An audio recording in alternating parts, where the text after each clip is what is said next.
Gracias a Dios. tenemos hoy? Y en el día de hoy, lo primero es que hoy se inicia, se retira el toque de queda en el Distrito Nacional y la provincia en Higüey.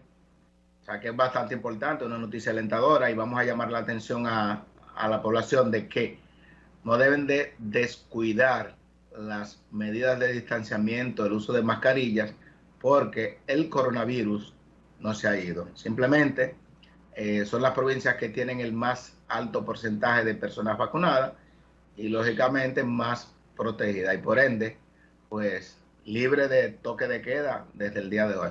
Pues bien. O sea que si nos vacunamos todos, tenemos toque de queda cero. Bueno, eso es lo que esperamos, así dice el spot publicitario. Si usted quiere que ya se suspenda el toque de queda, vacúnese. O sea que es importante que usted vaya a recibir su vacuna, pues tenemos ya muchos meses vacunando y hay personas todavía que están rezagadas, que no se han administrado ni siquiera la primera dosis. Sin ninguna razón, porque no hay razón, no hay motivo para que usted no se inocule en una importante vacuna que de haber sido pues pagando que se vendieran las vacunas, pues yo sé que muchas personas estuvieran protestando actualmente frente al Palacio Nacional, frente al Ministerio de Salud Pública, etcétera, exigiendo que bajaran de costo la vacuna o que se administraran de gratis. Eso es. Bueno.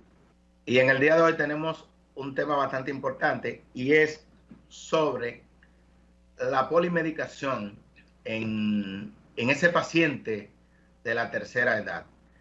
Pues bien, como todo, decir muchos, doctor.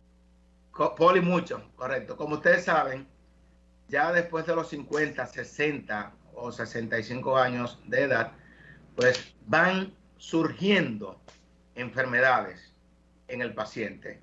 Por ejemplo, es difícil que una persona de 20 años padezca algún trastorno patológico, a menos que no sean enfermedades respiratorias como el asma, por ejemplo, que usted lo puede tener desde muy pequeño. Bueno, puede haber un paciente diabético tipo 1, etcétera. Pero la mayoría de las enfermedades comienzan o aumentan en esta etapa de la vida, después de los 50 años. Sin embargo, después de los 65 años, cuando ya el paciente, porque todo el mundo está buscando los 65 años para la pensión, sin embargo, en esa etapa de la vida que nos pensionamos, es que hay el mayor número de enfermedades. Y una de las principales que tenemos es la hipertensión arterial. O sea, mucho más del 60% de pacientes mayores de 65 años es hipertensa. La otra población o la otra enfermedad importantísima es la diabetes. Están las cardiopatías, está la enfermedad pulmonar obstructiva crónica, están las hepatitis, que hablamos la semana pasada, etcétera. ¿Qué implica esto? Que un paciente tenga que usar más de 3 a 5 medicamentos por un periodo mayor a 6 meses. Y eso se llama ya polimedicación. O sea, cuando un paciente utiliza más de 3 medicamentos, según la Organización Mundial de la Salud, por un periodo mayor a 6 meses, ya es un paciente polimedicado.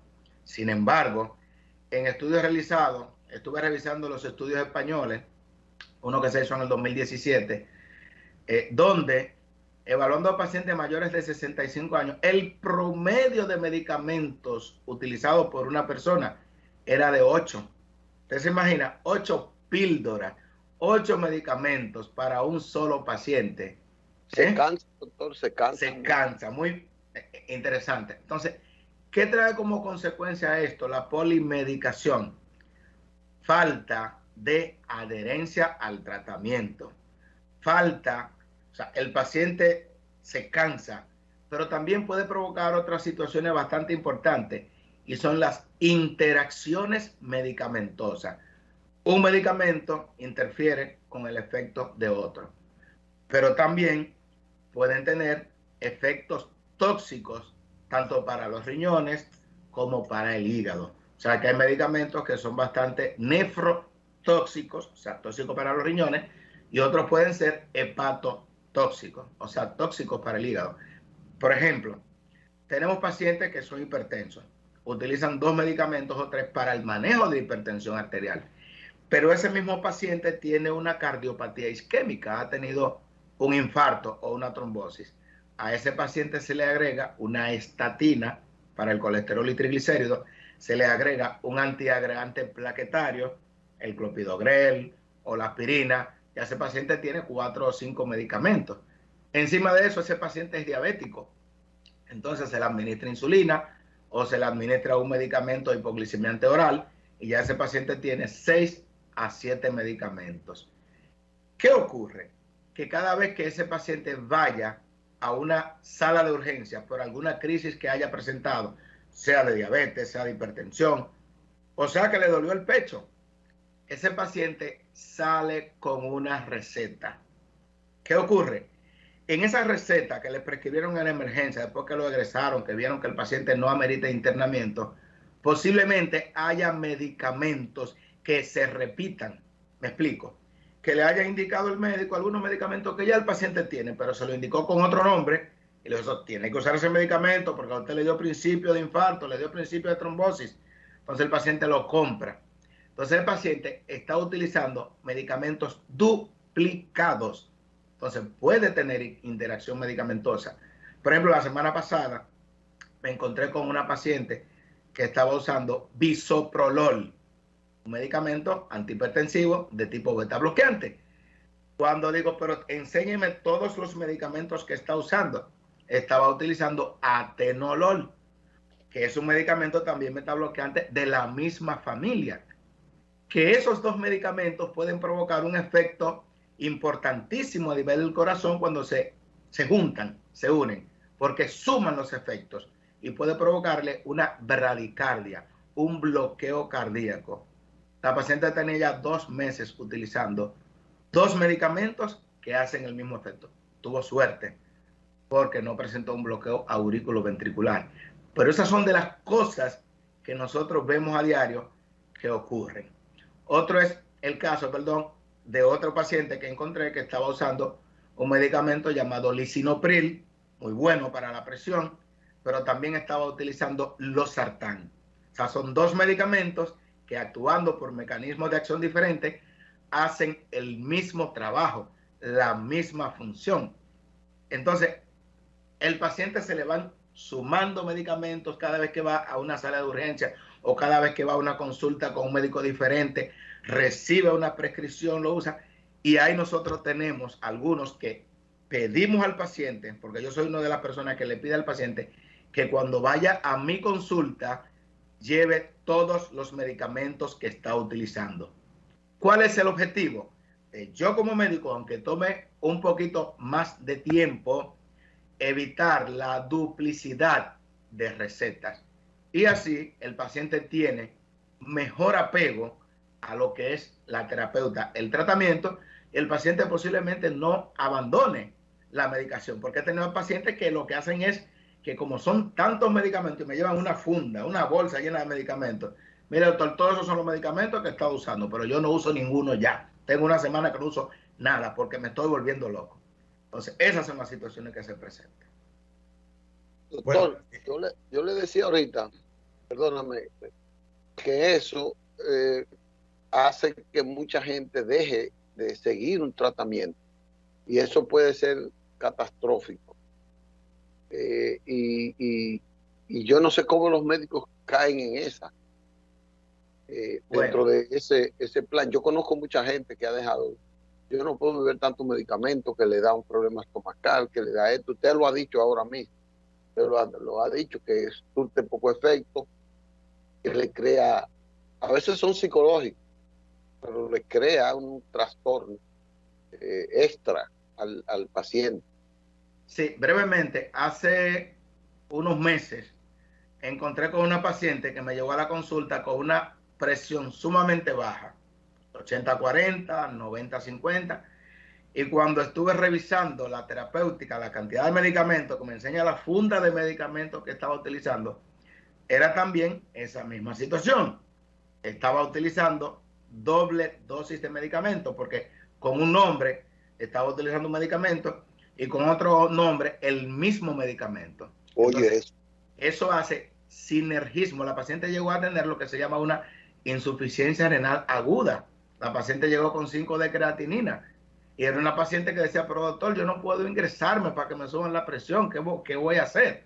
Por suerte pudimos resolverle a esa señora que evitamos que cayera en diálisis por la benevolencia, pues tuvimos que ingresarle a un centro que, aunque no es público, el Hospital de la Diabetes, pero nos facilitaron que la ingresáramos para resolver Doctor, ese caso.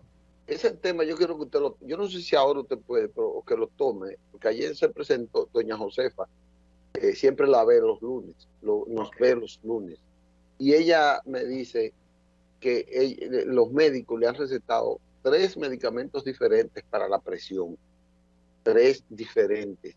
Entonces, como ella me dice cómo ella maneja eso. Muy Y, interesante, y es parte del tema, Licho, muy interesante, es parte del tema.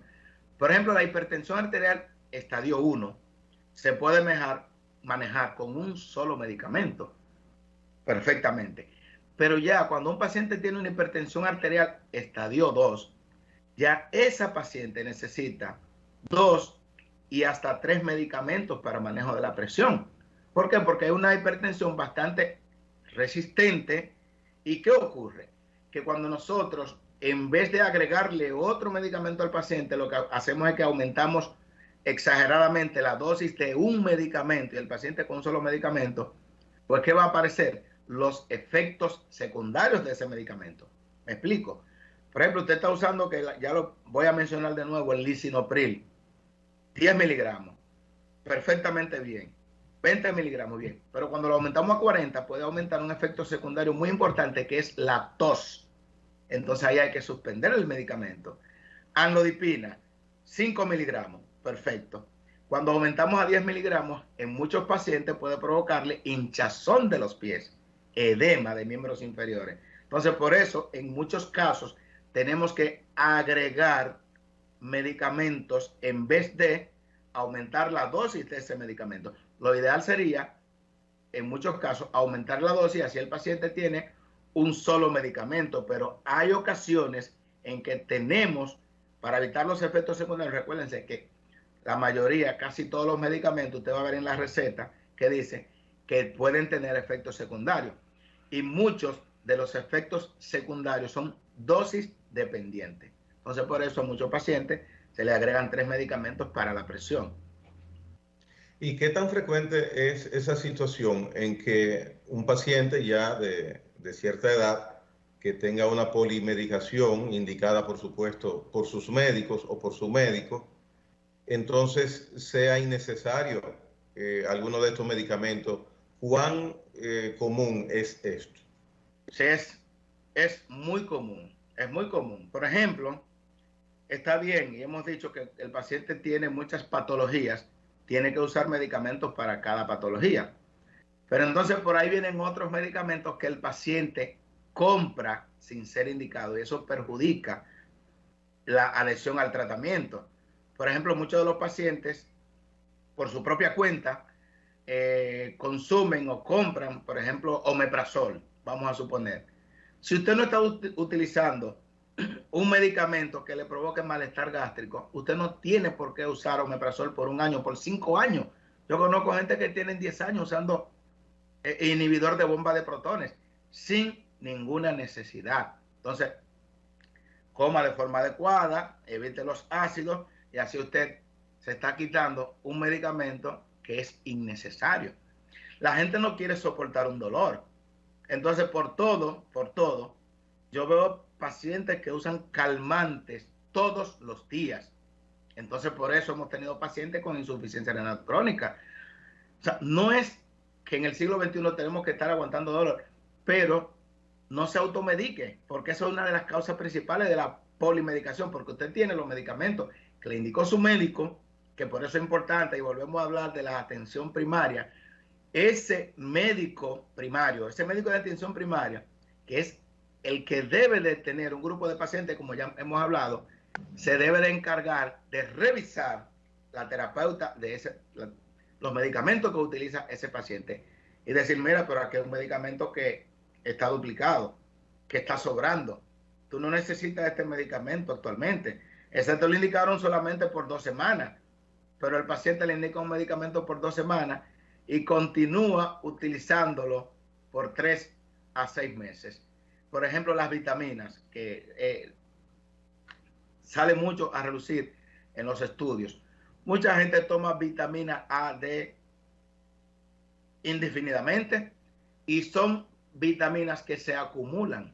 Son vitaminas de las denominadas liposolubles. Usted no puede estar tomando vitamina A, D, E, K, que son vitaminas liposolubles, por siempre, porque se van acumulando y van a producir efectos tóxicos en nuestro cuerpo. Pero a la persona le indicaron un día un medicamento, hasta ahí, pero siguen tomándola. Entonces se le van acumulando medicamentos, y después el paciente ni sabe para qué le indicaron tal medicamento. Entonces por eso es que siempre yo insisto con mis estudiantes, pregúntenle al paciente qué medicamento toma, pero no es que le pregunte solamente, doña, muéstreme todos los medicamentos que usted se tomó en el día de ayer, porque así yo sé que fue, no es lo que me tomé hoy, no, ayer el día entero, usted vino a mi consulta, ¿qué fue todo lo que usted tomó? Me llevan los medicamentos, le digo yo, mire, ese medicamento está sobrando, ese medicamento no le está haciendo, no es para nada. Ah, pero eso me lo recetó una vecina, no, eso no tiene usted que tomarlo.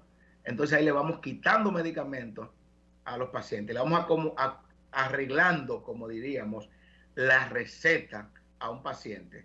Y entonces, para un paciente tener una indicación equilibrada, ¿de qué va a depender? ¿De la buena voluntad, de la disposición del doctor, como en el caso suyo que vemos que está pregonando que esto es incorrecto muchas veces? Y le pregunto, dentro de la preparación médica, cuando un galeno se está formando, ¿se trata este caso de la polimedicación? Porque evidentemente toda persona se entiende y llega a más de 65 años y es una situación que viene con el paquete. O sea, porque usted tiene 60, 65, viene lo que usted está planteando hoy. ¿Reciben ustedes instrucciones, preparación para saber manejar adecuadamente una polimedicación? Claro que sí. A nosotros nos dan terapéutica, farmacología clínica. Yeah. Y precisamente es para eso. Por ejemplo, el día viernes, yo me tardé más de media hora con una pariente de una paciente que está en diálisis, precisamente porque tenía 18 medicamentos, 18 píldoras tenía que tomarse al día. Y ¿De cuántos medicamentos? Alrededor eran como 10 medicamentos, pero era 18 en total que tenía que tomarse, porque algunos eran cada 12 horas. Y se hace un reajuste, pero hay que dedicarle tiempo al paciente. Por eso la importancia de que el paciente tenga, ¿usted sabe qué? Su médico de cabecera. Ese médico que usted puede decir, el doctor fulano es mi médico. Ustedes han escuchado que muchos pacientes dicen, fulano es mi médico. Pero ese que es su médico, que tiene años tratándolo, es quien debe de coordinar. Porque muchas veces yo tengo un paciente que me lo mandó el doctor fulano de tal, diabetólogo, Rodríguez de Pradel, déjame mencionar un nombre. Me manda un paciente, evalúo, tiene la creatinina un poco alta, yo me saco un momentito y lo llamo, doctor, mire, yo quisiera ver si no interfiere con la glicemia, tal medicamento yo se lo quiero agregar porque eso le beneficiaría en el grado de proteinuria que tiene el paciente. Yo me saco un minutito y lo llamo. Y él me dice, mira, Polanco, no se puede porque entonces eso afectaría el hígado, y no lo hacemos. Entonces buscamos otra alternativa terapéutica, porque en el médico, para beneficio del paciente, debe de haber comunicación. Lo que pasa es que muy pocas veces nosotros utilizamos la comunicación, muchas veces por falta de tiempo, pues andamos corriendo, estamos en un hospital donde nos ponen 20 pacientes y muchas veces no es fácil evaluar, pero el paciente nunca debería de ser el ente perjudicado, no. Por eso cuando nosotros tenemos que dedicarnos a un paciente, tenemos que dedicarle tiempo a un paciente, tenemos que dedicárselo y quitarle a otro que posiblemente vino a nuestra consulta por un caso que no lo meritaba, porque todos sabemos que hay pacientes que van a una consulta porque piensan que tenían problemas de los riñones, en el caso nuestro, cuando hablamos rápidamente vemos que de la columna, pues en ese paciente no tarda mucho tiempo, sino que lo enviamos al médico que debe de ir. Pero con otros pacientes que en realidad tiene un problema renal, tenemos que sentarnos, tenemos que dedicarle tiempo. El viernes pasado, me dice un paciente, oh doctor, ¿cómo yo no iba a rechazar la diálisis? Si ese médico lo primero que me dice, a usted ahora mismo hay que dializarlo, y se pone a llamar al cirujano, tengo aquí un paciente con tanto de creatinina, hay que ponerle un catéter ahora mismo y dializarlo. Doctor, me dio miedo, porque nosotros tenemos que saber cómo manejamos también lo que son las enfermedades catastróficas. Un cáncer, una insuficiencia renal crónica, que usted sabe que ese paciente ya de ahí en adelante su vida le cambia. Entonces usted tiene que saber cómo manejar esa situación, y usted no puede manejar eso en 2 minutos. No, a ese paciente usted tiene que dedicarle mucho más tiempo. Entonces son situaciones que se presentan en medicina que a veces, darle tiempo a él. Y darle tiempo a él a que asimile, porque cuando el paciente no ha asimilado lo que tiene, señores, hay pacientes que me han dicho, cuando el doctor me dijo eso, yo quise morir, literalmente. Pero luego usted va hablando con el paciente, le va explicando cómo es la situación, que hay trasplante, que el paciente en diálisis puede durar todo el tiempo, que yo le explico que tengo pacientes que tienen 17 años en diálisis, están vivitos y coleando y van solo a dializarse.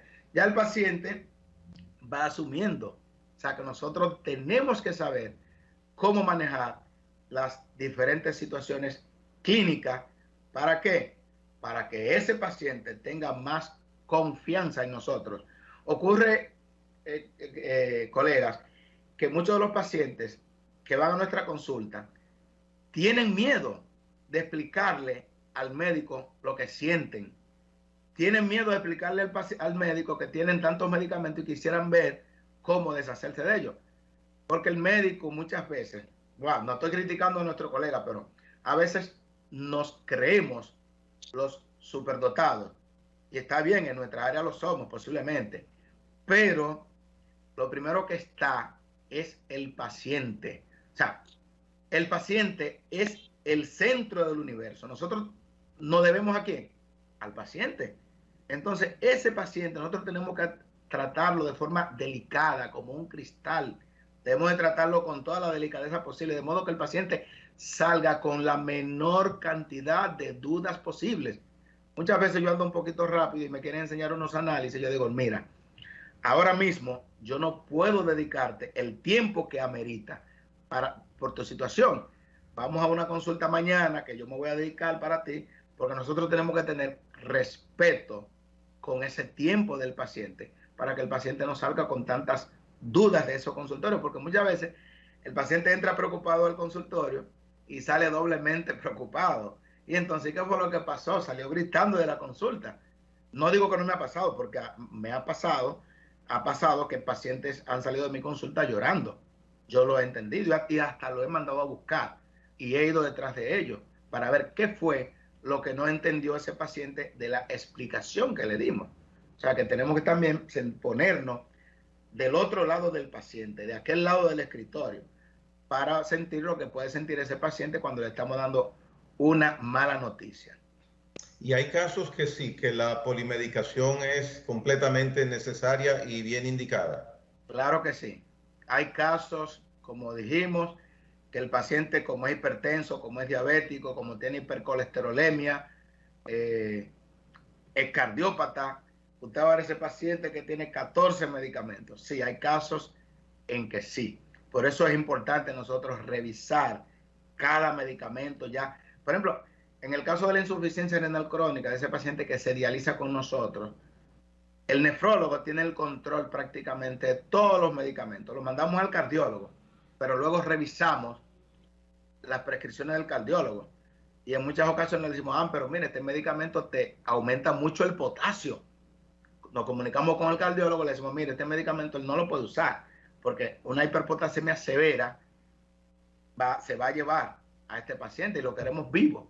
Pero es dialogando con el paciente, o sea, dialogando con el médico también, con nuestro colega. Y con el médico también.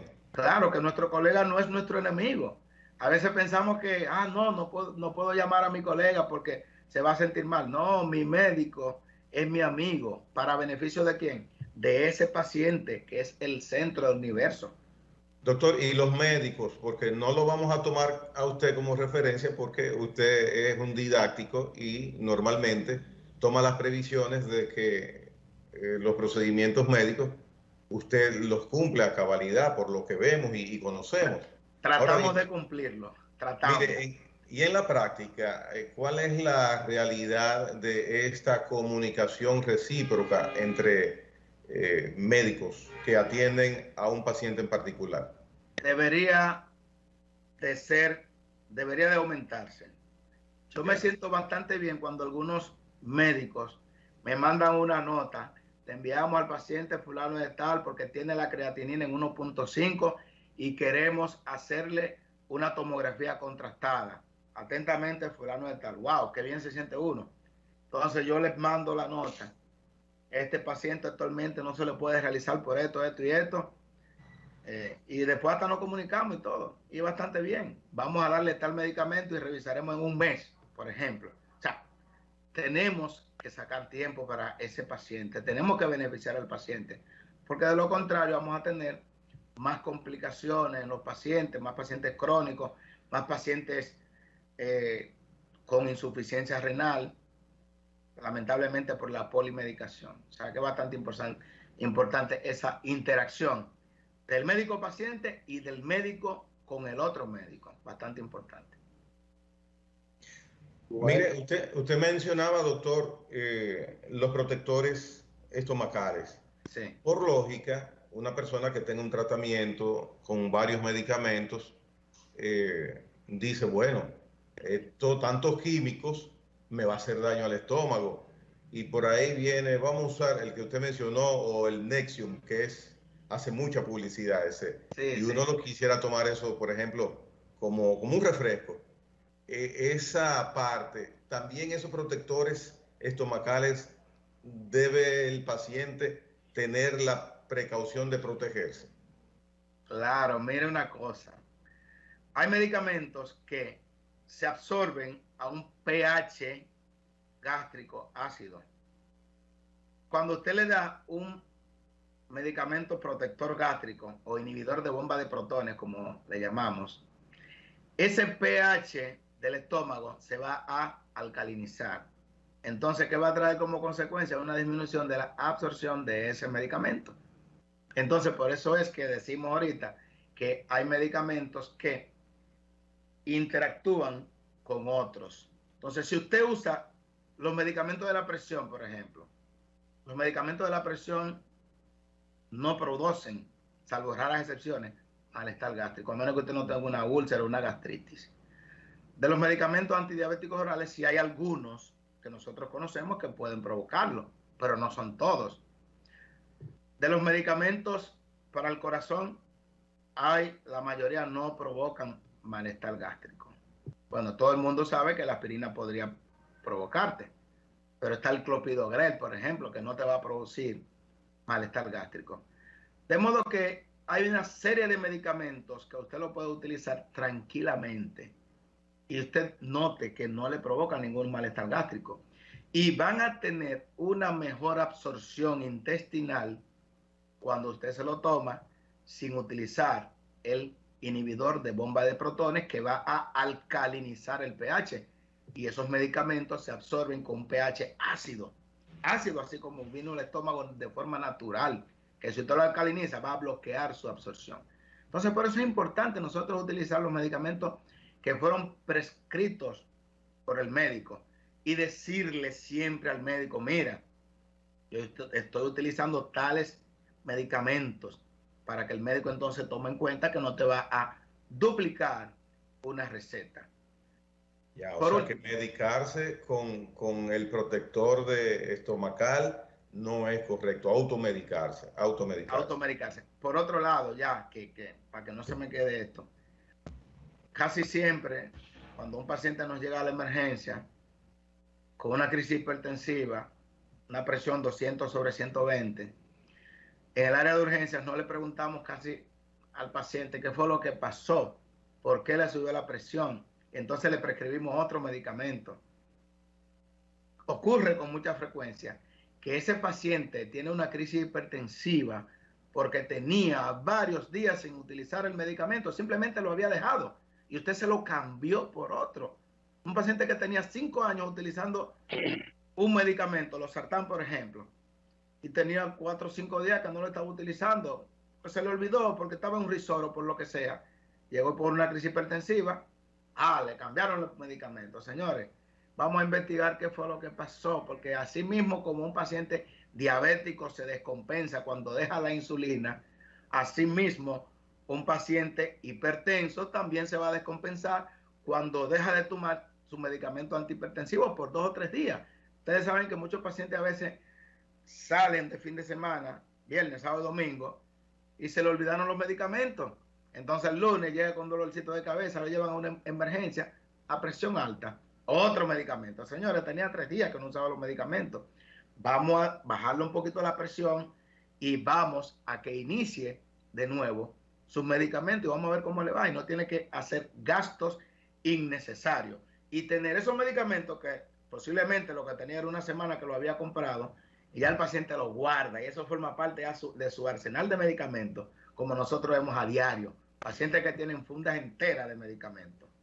Bueno, doctor, gracias. Su tema es bastante apasionado y apasionante. Muchas gracias. Es muy necesario porque se vive a diario en cada hogar. Siempre usted trae esos temas aquí que nos ayudan y nos contagian. Gracias. Les esperamos a usted y a toda nuestra legión de oyentes el próximo lunes. Hoy tomamos la polimedicación. Bueno, pues nos veremos el próximo lunes si Dios quiere. Hasta luego. Nos dedicaremos. Gracias. Entonces, doctor. Bye, bye.